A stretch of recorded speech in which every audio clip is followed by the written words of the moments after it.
fall, and it's just been really nice. Wouldn't you agree, Luana? It's been such a Yes, it mild, has beautiful, yeah. mild fall. Exactly. I love even though it's not normal, I like the fluctuations in the cold to warmer temperatures. So, Yeah, yeah. I mean, I could do this weather all the time. This is Oh, me too. A little bit right. hotter for me, but I could live with this. Yes. Yes. So we are live on Facebook, and hello everyone. It's Marielle, and today we are doing our day 3 of our master class, or this workshop that we've been having, all about how to increase your profits before 2022. And we've been talking a lot about packages and giving you different ideas that you can use. Today, I want to talk to you about sales, because sales is one of those things that people are like, I hate doing it. And then, you miss out on all these amazing conversations that you can have with people. So I do love sales. I mentioned this yesterday. I was a sales coach at the beginning of my career. I kind of just fell into it, but I'm a people person. So, but I've seen the good, the bad, and the ugly. And when I did go door to door, business to business, I had a stapler thrown at me once. No soliciting. So, so I learned to grow a thick skin. And, the thing is this: I am more allergic to bosses than I am sales. So for me, there was never an option of whether I was going to get good at this thing or not. So, so that's why I do love talking about sales, and I have a lot to say, and I know I don't have that much time to say it, but one of the first things that I would like to say is that sales is 100% about confidence. It is all about confidence. And inside the mastermind, I always talk about, if you're taking a trip to another country and you're on this plane, how do you want your pilot to be? Do you want him to just say, oh, I'm kind of good, I'm all right, I don't like to brag? Or do you want him to be like, girl, come on, go sit down and order yourself a tequila shot, all right? I gotcha. Which one would you prefer? One or two? I mean, one or two. Two, correct? So that's the magic of sales. You become an extraordinary rock star at sales, and you must be, because no one is going to sell your genius like you. No one's going to talk about your business as well as you can.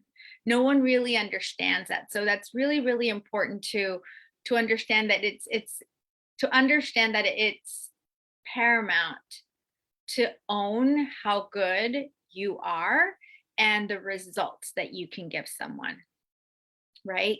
So LaJuana, if you know that that your spa is the best, and you've seen the glow in people's in people's faces when they come out, like, you have to own those moments and not let them fade, because so often we give people results and then we forget, right? And we're like, oh, we go back into our, humdrum everydayness, when in reality, like, you did something amazing. So part of it is really basking in that authority and understanding the results that you can give someone once you fully understand the result. Now, when I say that, I'm not talking about you being responsible for someone's results, because ultimately, everybody has free will and everybody has a responsibility to play in the results, right? For example, as a coach or as a consultant, you may have you may be able to take someone by the hand, but there's that saying, you can lead a horse to water, but you can't make them drink, right?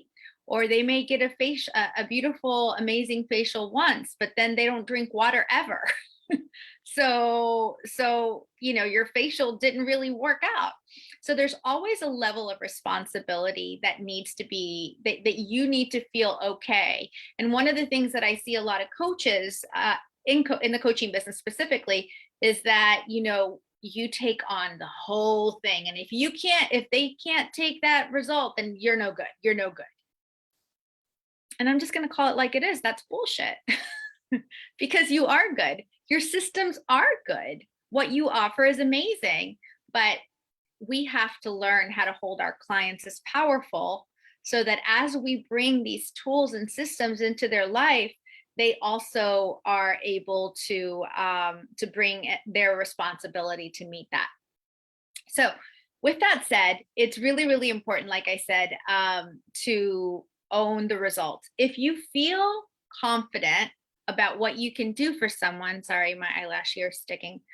If you feel really confident about what you can do for someone, then you're going to show up like the CEO boss babe of your business.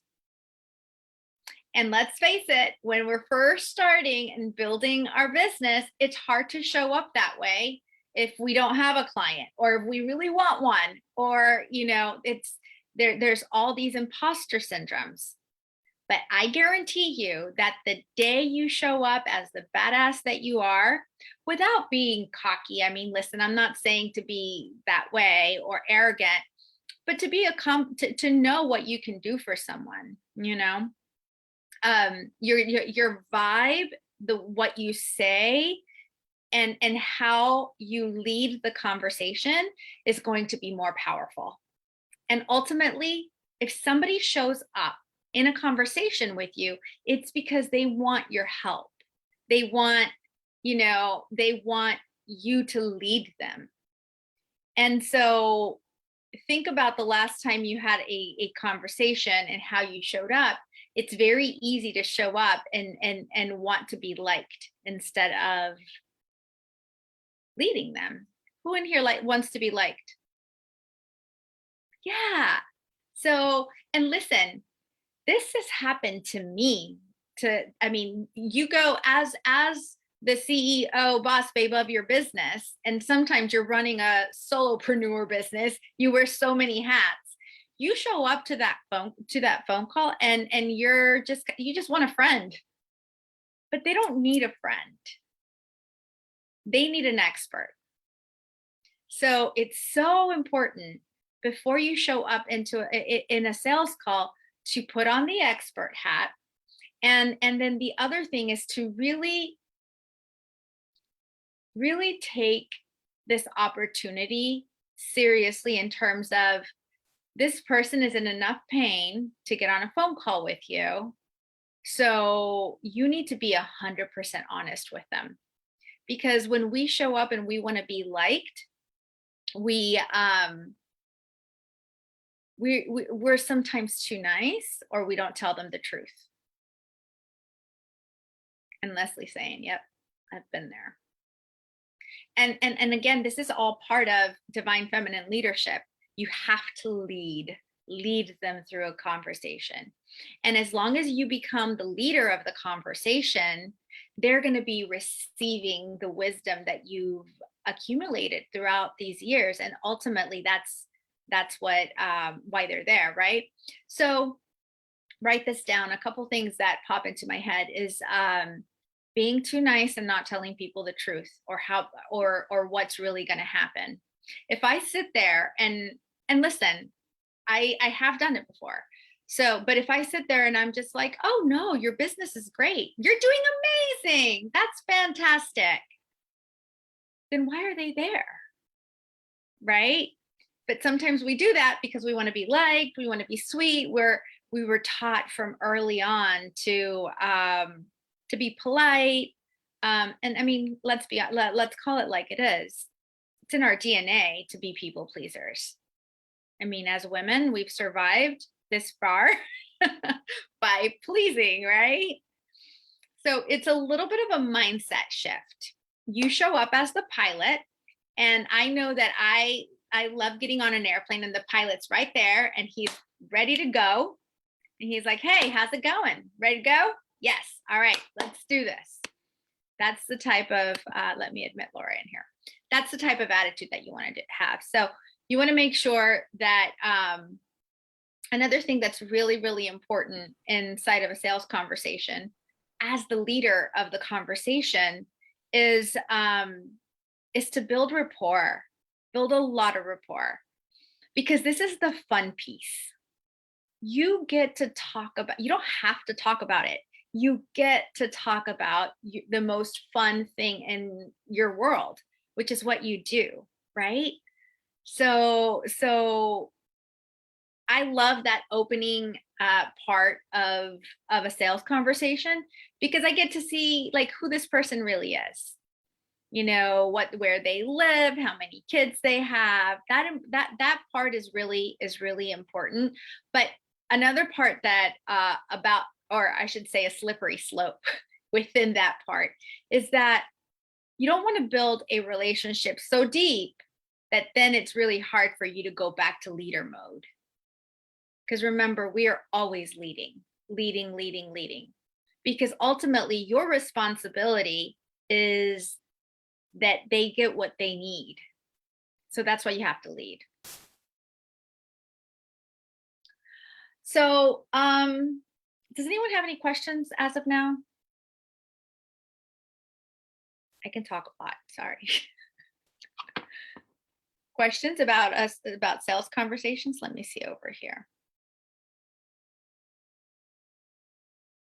Facebook.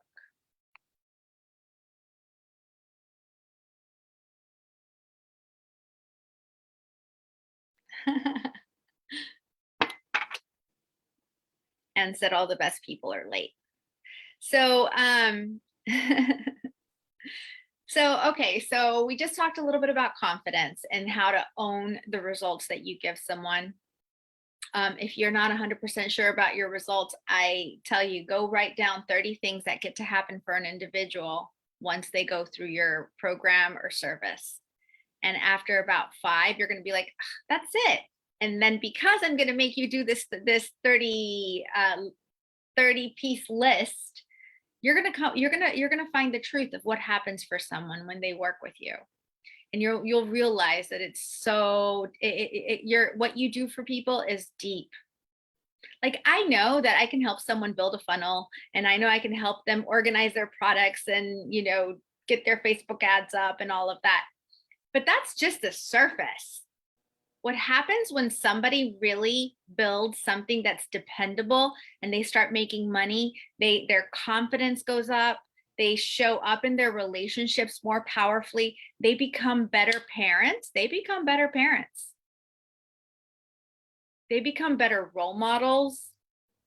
I even have a client that that told me, Marielle, ever since I started your program, I lost 30 pounds. I was like, oh, wow, that's pretty cool. Because I always say part of divine feminine leadership is taking care of your body. It has to be. There's no, like, you have to take care of your body, what you eat. You are what you eat, right? So I'm just telling you the truth. I'm not giving you a plan, but it's part of it. So the results that get to happen. So make sure you absorb those and they go into every single one of your pore. So, but moving on, another thing that is really important as far as having a successful sales conversation is, how are people finding you? Okay. So think about it this way. When you have a referral and the referral shows up to your conversation, to the sales conversation, versus someone who just saw you on social media, which one of those sales calls is going to be easier? Exactly. The first one's going to be easier. Or if you have a client who, even if you have a store and they were referred to your store or your spa or your clinic by somebody else, when they walk in, they're like, yeah, my friend told me she had an amazing facial here. So, and you know, so that person is going to be in a different frame of mind. So you want to be very cognizant of this piece because in marketing, we know it as a frame. So for example, I call it doors. They're almost like doors. What door did they walk in through? Door number 1, door number 2, door number 3.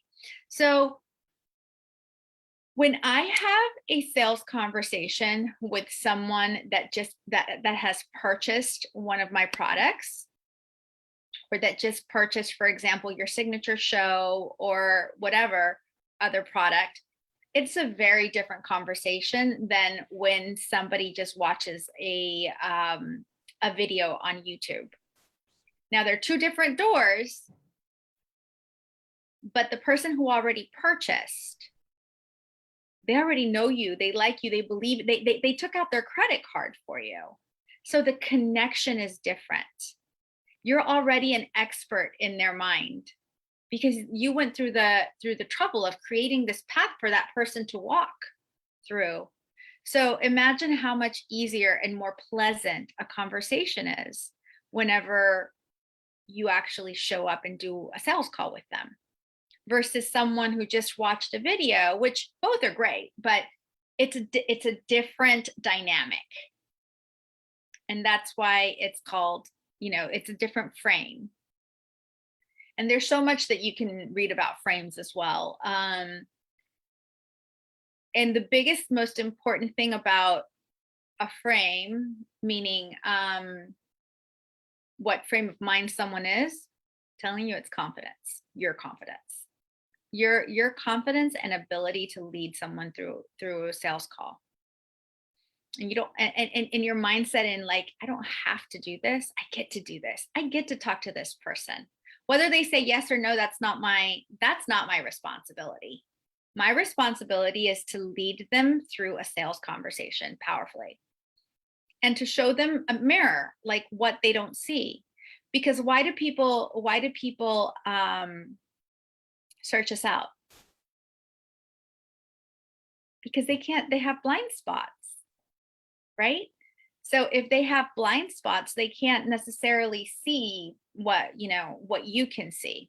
So it's always your job to help them see those blind spots. One thing that I love to do, I just had an amazing conversation with a new client, and it was a sales conversation, of course. And I always write down my notes.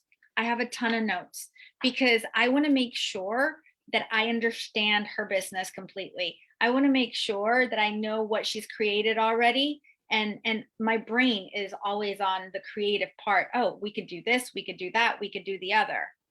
So I can't be worried about whether she likes me or not, because my brain is too occupied trying to figure out whether I can help her or not, or if I need to, refer her somewhere else. Maybe she's not ready for something like that, or like what I have. So it's like really taking on that responsibility. So how are they finding you? Like, are they finding you because they bought something from you from your funnel? Did they find you on YouTube? Did they find you on Instagram? Did you already develop a relationship on the DMs? And I'm not a DM fan, but it's a great place too to develop relationships if you do it correctly. Please don't do the cut and paste thing. Oh, it's so bad. Never do that. And if you do, don't ever talk to me again. I'm just kidding. No, I'm joking. But listen, I had someone reach out to me, I don't know, like a month ago. And she's got a beautiful picture. Like I could almost feel her aura. And she's a leadership person, and she does manifestation. And she was pitching me her service, but she literally did a copy and paste into that DM. And I was like, oh my God, that beautiful picture, that beautiful vibe of yours just went down the drain because of that. So if you're going to be doing DMs, think about this idea of frames, right? Like, you need to build a relationship with these people. And if you're going to build a relationship with people, have fun with it. Like, get curious. Allow your curiosity to actually be true and sincere. and get curious. So that's important. And what else? And yes, how you nurture them. I have all these little notes that I wanted to share with you all. How you nurture people into, if you already have an email list, it's important to nurture that email list so that and what does that even mean? It just means that you let them into your world a little bit.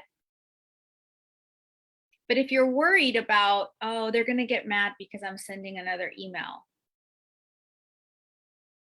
See, that's our negative mindsets, right? Like, oh, I don't want to be pushy. I don't want to be salesy. But yesterday we talked about how people know that you're an entrepreneur, right? They know you're selling something. So it's not a surprise. It's not something you're hiding. Which brings me to the next thing. It is super important to make an offer at the end. How many times have you shown up into a sales conversation and you just want them to say yes, but you never even really tell them about your offer? Now, making an offer doesn't necessarily mean that you are being super pushy. If you have led them through a powerful sales conversation, meaning that you've explored their pain points, you know what they want, and if you can help them at the end, they're going to ask you, they're going to say, okay, so how can you help me? So know your package. You have to know your package inside out. I always liked to break down my packages into, well, every time I ever created anything, it was always like, okay, so what am I teaching here? What do they get here? And what do they get here? And you need to make sure that you're able to explain it correctly, because people only hear what's in it for them. They don't care how many hours your session is. If your session is 2 hours, well, what's it going to do for me? You're going to take 2 of my hours. I hardly have any hours left. So no, actually, this is what's going to happen in these 2 hours. Okay. We're going to organize your entire funnel. We're going to organize your entire ascension ladder for your clients. And you're going to know exactly what to sell first, second, and third. You're going to get clear on your messaging. I might fry your brain a little bit, but so it's important to understand your package so well, and to, when you get to that point, never start with an offer. And if somebody ever asks you to give them the price up front, then they're not the right person for you. And trust me, the universe will give you all kinds of people. It will. And then eventually you'll get so good at it that it will only give you really good people. Like, it's just like that. But first it'll send you all kinds of, I just heard an awesome quote. What was that quote? When you create something really amazing and you download this new amazing package, you better be ready, because you're about to be tested. The universe is going to test you. I don't know why. It's not my fault, but it happens. This is what happens. Let me see. Okay, so then the last thing that I want to talk to you about is your screening process. Make sure you have a screening process. You know, inside the mastermind, we talk about, you know, you create your story of origin, or we help you create your story of origin. We help you put all these little systems into place. It's because when somebody makes an appointment with you, how do you want them to be when they show up in that appointment? You want them to be sold already. You want them to be ready. You don't want them to be skeptical. It's the difference between getting on a phone call with someone that's just skeptical and all they want to know is how much you are, or having someone show up and they went through a screening process. You asked them enough questions, you qualified them, and then you even, once they set up the appointment, They got to read your story. So now they're a little more connected. Now they know who you are. They know that they're showing up to a sales conversation. So their frame of reference is very different. So I ended up teaching you guys a ton here, but do we have any questions?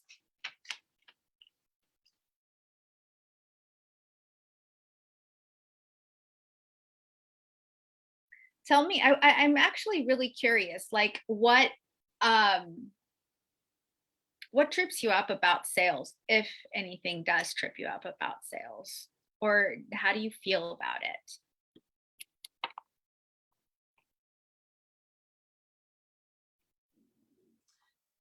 Well, since no one's talking, I'm going to say something.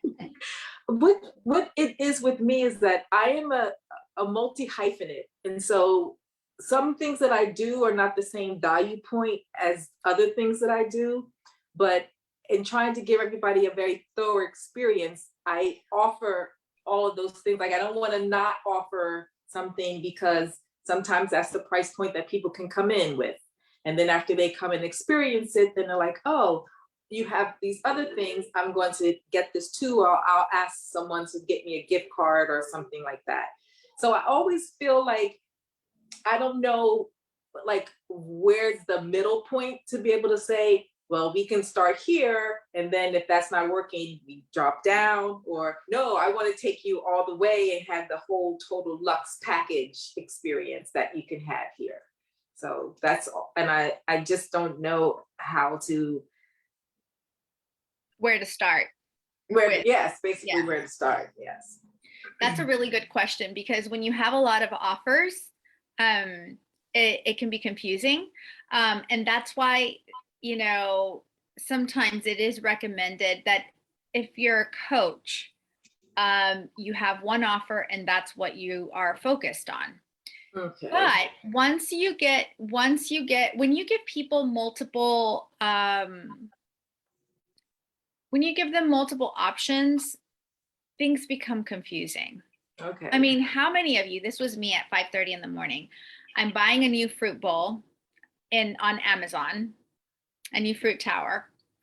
And as soon as I got on there, I was like, oh, that one will do. But then I saw another one and another one and another one. And then I was like, oh, I don't know. It's not the right kind of copper. So I went to, I don't know, that other fancy store, Williams Sonoma. And I'm like, oh, but that's like definitely like triple the price. I could have gotten one for. So now my brain is all confused. So that's what happens when we give people options, right? Mm-hmm. So one of the best things that you can do is really try to, this is why it's so powerful to ask the right questions, to really sincerely become curious about their desires and what result they want. And then just remind them, well, you said you wanted this. If that's the result you want, then this is ultimately what you want, right? What you should get. But if that's not what you want, then I have other options for you as well. Okay. So being clear. One thing that was really hard for me, and I did get some coaching around this once with one of my own coaches, was not holding people accountable for what they say they want. Because sometimes they're like, I want to be a millionaire, of course. I'm like, okay, well, you said you wanted to be a millionaire, I guess. So you were lying. And it's not like you're calling, I've never called anyone a liar, but you want to make sure you absorb that information, and when you're asking the question and you say, hey, what is your real goal? Like, where do you see yourself? What's really important for you? And then you get to the bottom of it. You have to get to the bottom of it. If at any point there's a lot of resistance on their end, it's because you didn't ask the right questions. You didn't get to the bottom of the truth.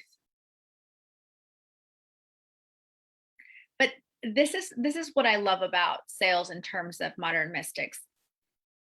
A lot of you are coaches. You know how to coach people, which means we ask questions, right? And we allow them to get to the answer. So you already have the tool. You just need to coach them into saying yes or no.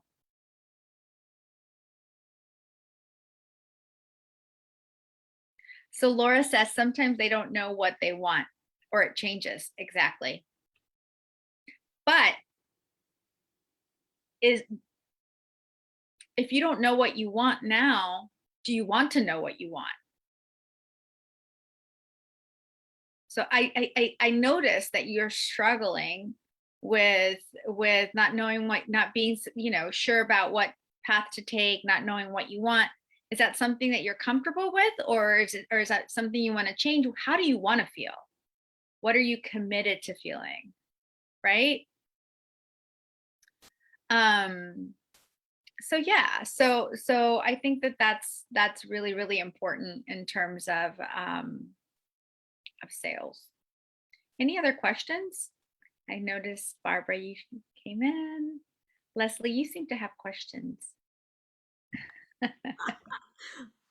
I love the, I just love you. And this is so great. Hmm. And yeah, the sales thing, even just the word sales is always tough for me because I always feel like, and I teach partner dancing, right? So what happens with people when I teach them, they come in thinking nobody actually wants to learn how to dance. They actually want all the benefits from what comes from it, right? And so they come in thinking, "Oh, I want to learn this for my confidence." And they end up changing how they dress or how they view themselves, how their identity changes. And so that I think I love that, just that flexibility that you're bringing up around, like, okay, they might come in thinking that they want one thing. And to me, just even that word, what do you want? I'm like, I don't know. Like, give me an example first. So that I think the procurement of what people want that's really a key, because I'm just resonating with you, Laura, because I'm like, a lot of times that's the place where I get stuck. And then I And go into multiple directions, like yeah, the confusion thing, like even creating my online business. Too many Like they things. know what they don't want. They Yeah. don't know what that's they want. that's where everybody starts. They know what they don't want, usually.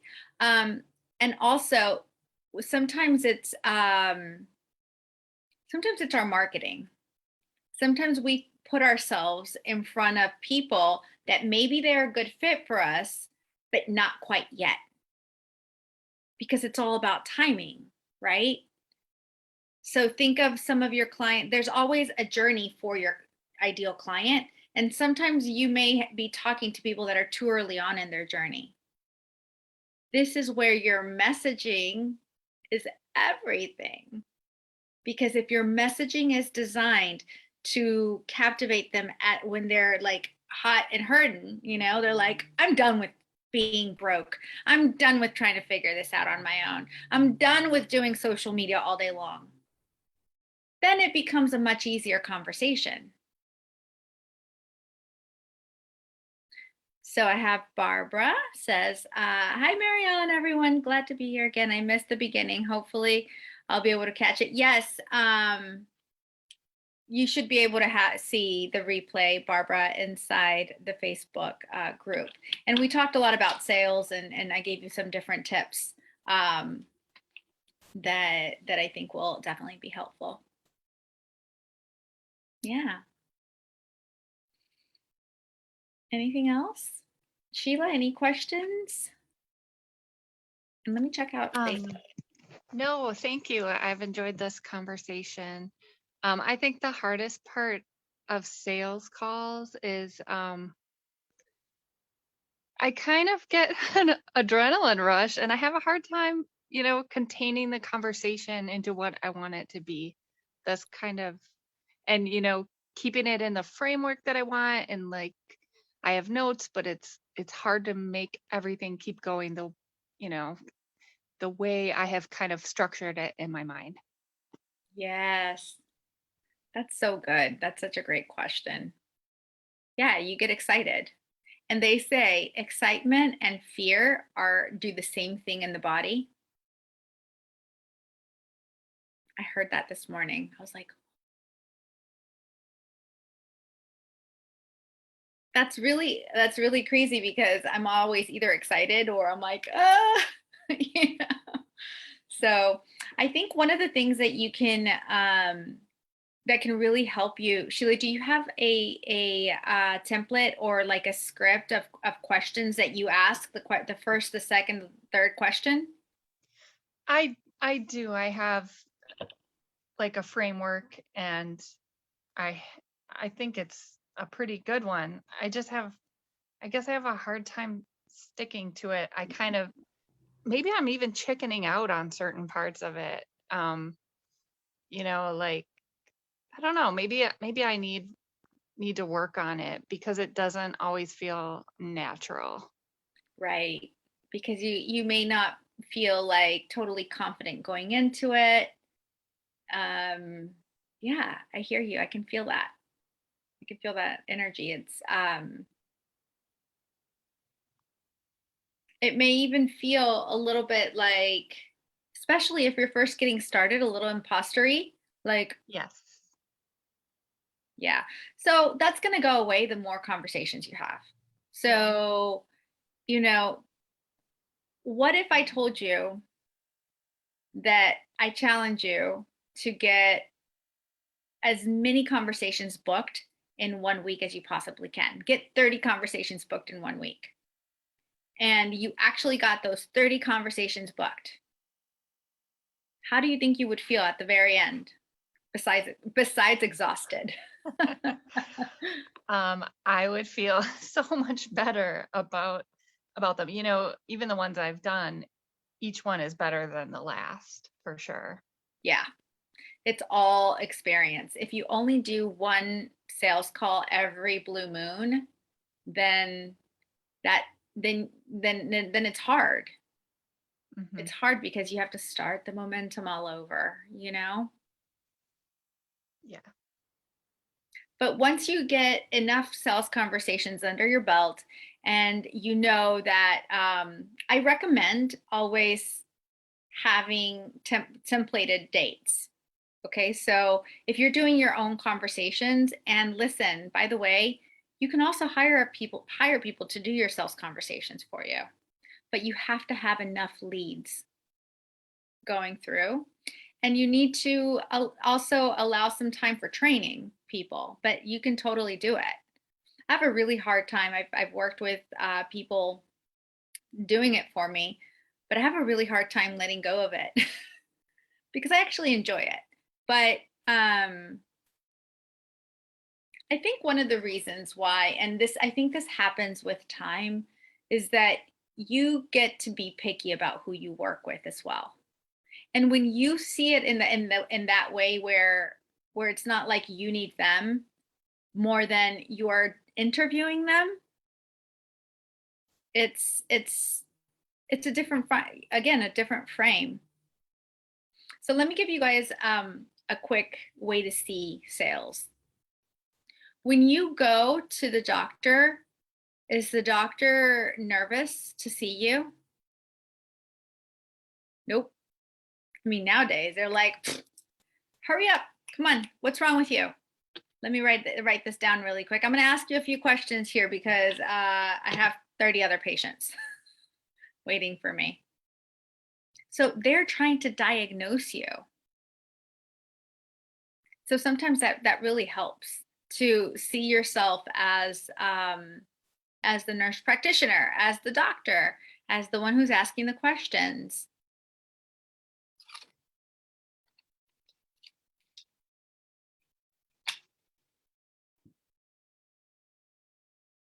And if you see yourself that way, then it's easy. And Barbara says, I have control issues when it comes to relinquishing some responsibilities. Hello. I'm working on it while realizing I do need to be picky. Yeah, I know, me too. You know, now I have a much bigger team, but it took me a long time to let other people do things for me because I was just a little bit of a control freak. I'm working on that with my therapist. But also you just have to there's also some certain times that you can't you can't allow someone to do something for you because they just don't know, and because you don't know, and you're still getting used to it. For example, my own Facebook ads, it took me a while to have someone just take over it for me, because at first I did try outsourcing it before, and if they don't know what they're doing, it's just money down the drain. But if you know what you're doing, and then you do it right, and then you can outsource it. Then you can do it. Now I sit down with Cassie, and I'm like, okay, well, I know what my numbers are meant to be. I know that this ad has been out too long. So you know certain things. But it was a mistake to outsource it before I actually really understood it myself. So that makes sense, Barbara.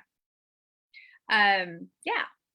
So I really enjoyed being here with you all for these past 3 days. I hope you guys got a lot out of it. There's always someone to help. And again, all you really have to do is meet people where they're at. And that's gonna, and if you meet people where they're at in terms of your marketing message and your packages, when they show up into a conversation, they're going to be sold already. So if you guys have any other questions, if anybody in here would like to join the mastermind, we are opening up enrollment for the very last time this year. So it will be open for the next till the end of, no, I think till Wednesday, we said. So your call has to be booked by Wednesday in order to qualify for this amazing price that we have and payment options. So it's a 20% discount that we don't ever do any other time of the year. And we also have special payment options where you can start with a deposit and then you start your first payment if you want in the new year. So I encourage anyone who is curious to see how I do my sales calls. So anyways, thank you guys so much for being here. Goddesses, I love you so much. I will have something fun in December. Last year I did a vision board party. So I may be doing that again. So, but other than that, we'll go back to our challenges and workshops in January. Okay. Yep. All right. Bye. Thank you so much. Oh, it was my pleasure. Thank you for being here. It's amazing.